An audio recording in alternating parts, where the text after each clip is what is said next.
sebagai nasihat perkawinan untuk kedua mempelai khususnya dan juga untuk kita semua.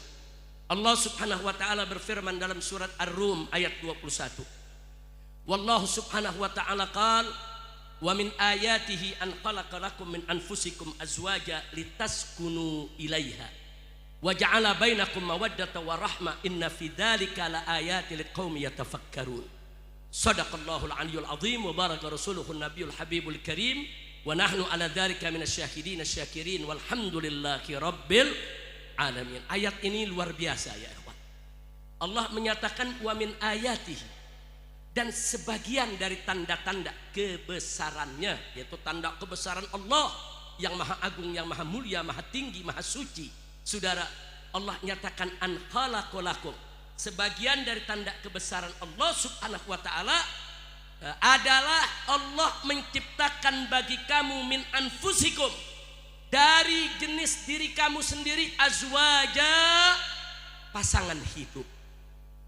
Kata min anfusikum, dari jenis kamu sendiri, saudara, itu sudah cukup menunjukkan kepada kita bahwa perkawinan yang disyariatkan oleh Allah Subhanahu wa taala di antara umat Nabi ini adalah dari jenis mereka sendiri, sesama manusia, bukan menikah dengan hewan, saudara.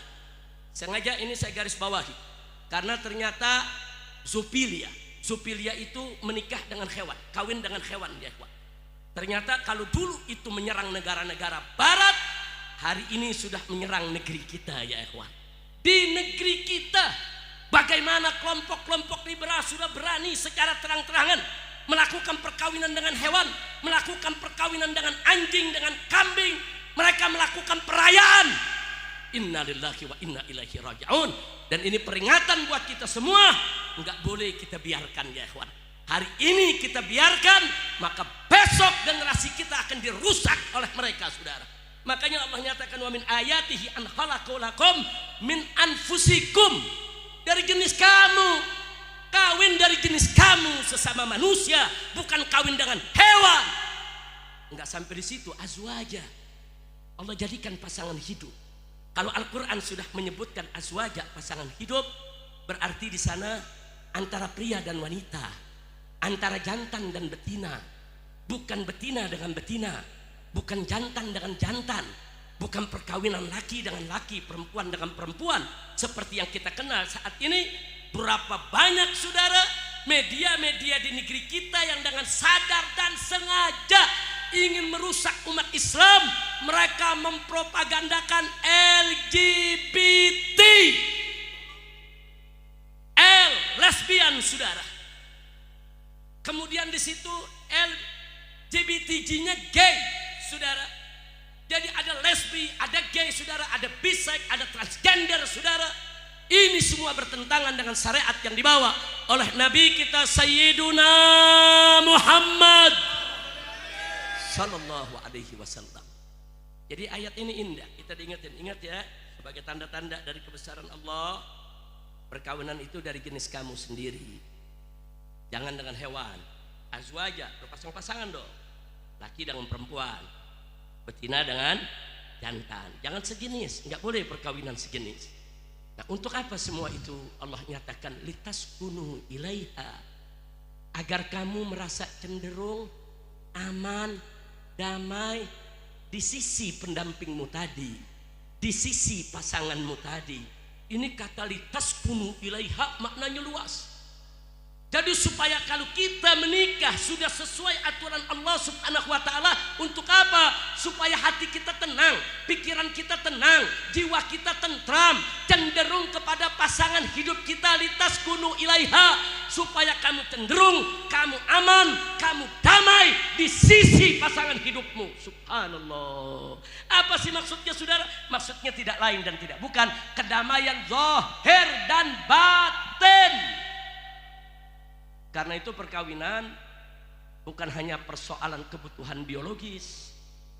Perkawinan bukan hanya urusan ranjang di kamar. Perkawinan harus mampu litaskunu ilaiha. Coba bagaimana kamu merasa cenderung kepada pasanganmu, damai, tentram.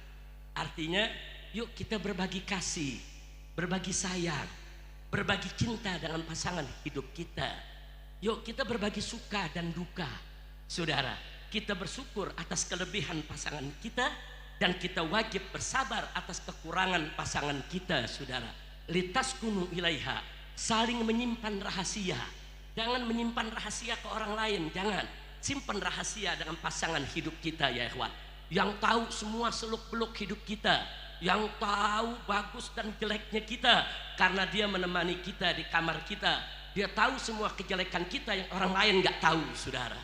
Artinya di sini litaskunu ilaiha, jadikan istri itu sebagai teman hidup kita, tempat menyimpan rahasia kita, tempat kita berbagi cerita, tempat kita bercengkrama, tempat kita untuk bergurau.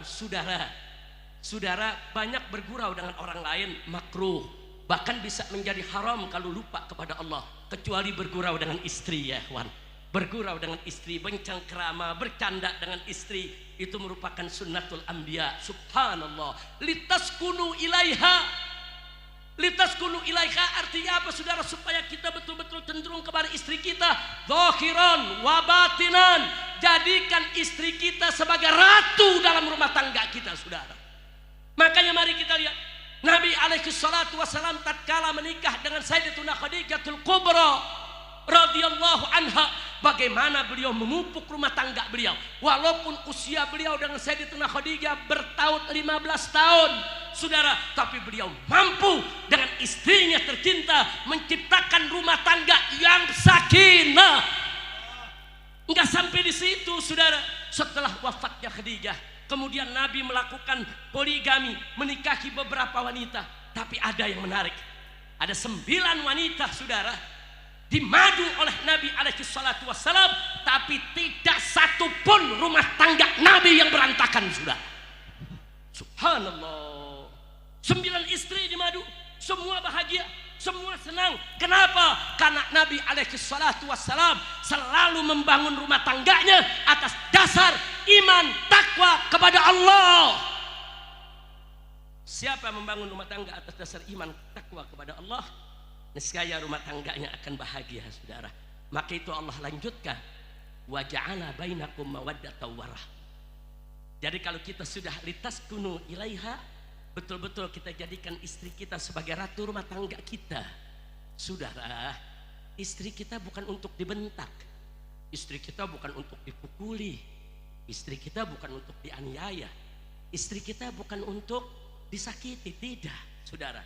Uzawwijuka ala ma amarallahu bihi min imsakin bima'ruf atau tasrihin bi ihsan. Pegang itu istri secara baik, muasyarahnya harus baik dengan istri. Kalau sudah tidak mampu untuk berbuat baik kepada istri, jangan disakiti. Tasrihin bi ihsan, tapi berpisahlah secara baik-baik. Kembalikan kepada orang tuanya secara baik-baik. Jangan sekali-kali, saudara, kita jadikan istri bagaikan budak, saudara. Kita siksa, kita aniaya, kita hancurkan zahir batinnya. Na'udzubillah min dzalik. Maka itu tidak ada suami di dunia sebaik Nabi kita Muhammad sallallahu alaihi wasallam. Tidak ada suami di dunia sehebat Nabi kita Muhammad sallallahu alaihi wasallam, saudara. Luar biasa, saudara. Suatu ketika Nabi alaihi salatu wasallam pernah pulang kemalaman. Ketok pintu rumah Aisyah radhiyallahu taala anha, saudara. Sekali ketuk tidak ada sautan, 2 kali ketuk tidak ada sautan, 3 kali ketuk dengan memberikan salam tidak ada sautan. Kemudian Nabi bentangkan kain burdahnya, saudara, di halaman daripada rumah Aisyah, saudara. Kemudian Nabi tidur depan pintunya. Tengah malam Nabi bangun alaihi salatu wassalam. Tengah malam Siti Aisyah bangun. Biasanya begitu bangun lihat Nabi ada di sampingnya. Malam itu kok Nabi nggak ada di sampingnya? Ingat, semalam pintu ditutup dari dalam ya kawan. Kemudian Sayyidatuna Aisyah melongok di luar pintu, ternyata Nabi sedang tertidur di depan pintunya. Kemudian Siti Aisyah sedih, saudara, menyesal, ya Rasulullah, kenapa kau nggak bangunkan aku? Kenapa nggak kedor aja itu pintu? Bangunkan aku, jangan kau tidur di luar begini. Tapi yang menarik adalah jawaban Nabi, saudara, ya Aisyah, aku tahu kau sibuk sepanjang hari, kau sudah capek mengerjakan pekerjaan rumah. Aku nggak sampai hati mengganggu istirahatmu. Subhanallah. Waktu istirahat istri, Nabi nggak mau mengganggunya, saudara. Subhanallah, pantas 9 istri semua damai, 9 istri semua sakinah. Orang sekarang maaf 2 istri kadang-kadang piring terbang tiap hari. Jangankan 2, istri 1 kadang-kadang meja terbalik. Nah, jujur lagi zaman sekarang, betul? Betul?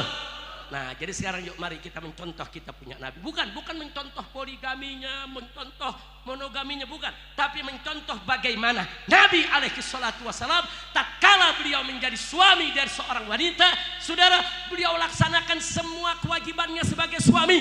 Dan beliau berikan semua hak istrinya tanpa sedikit pun dikurangi. Subhanallah.